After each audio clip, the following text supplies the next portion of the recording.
Law 30 today.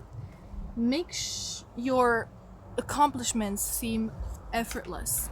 This law is very important, and it tells you that regardless of how many hours of or thousands of days of practice you've done for whatever skill it is that you have, playing like it's effortless for you to do that thing is very powerful. If you have some sort of ability that's exceptional, you don't have to prove that you've been training hard. Making it seem effortlessly for you only enhances the image they have about you.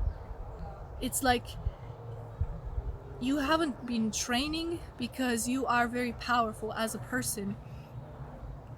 And so, of course, it's effortless for you. Now I remember that in my past, I've been hearing so many people that after a while just build a perception about me that whatever it is or whatever comes, if Anna does it, it's gonna end well.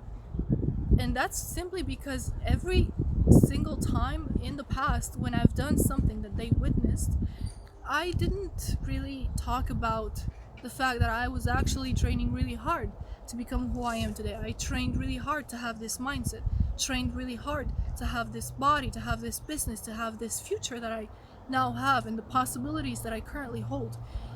It's because I've worked on myself, and I didn't work on myself one day or 2 days. I worked for more than a decade on building the person that I am today.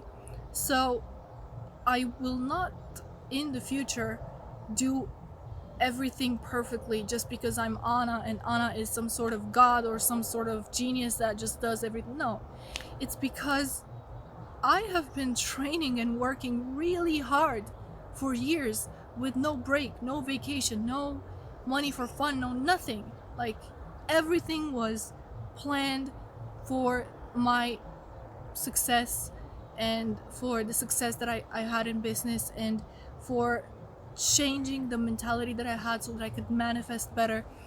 Everything was planned out. It's not that I'm something that some force of nature. It's simply because I have worked on it a lot.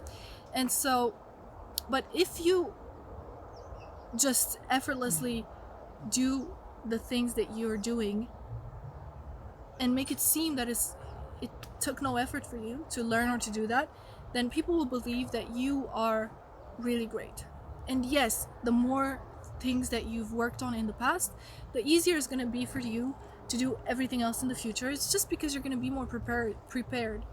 So if, like me, you love driving and you are the best driver that you've seen, then of course in the future, if you start learning how to drive something new like a motorcycle or a whatever that has an engine, even if it's not the same thing and it's a different skill, because you know how to drive cars so good, you can use some of the things that you've learned about driving cars when you want to drive whatever it is that you want to learn how to drive in the future.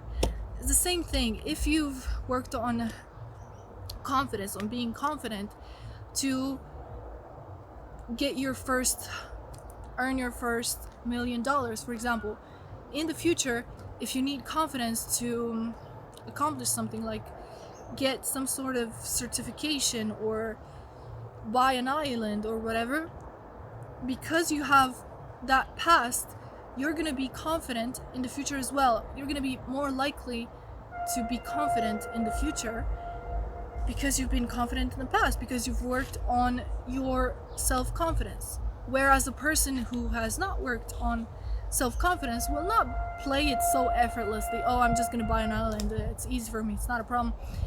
Because they haven't done the work, right? So do the work, work on yourself, be great. But if you want to be powerful, this book is talking about how to seem more powerful and be perceived as more powerful and gain more power. Then whenever you do something right, hide how much you actually worked to get there, and just make it seem natural to you, effortless, and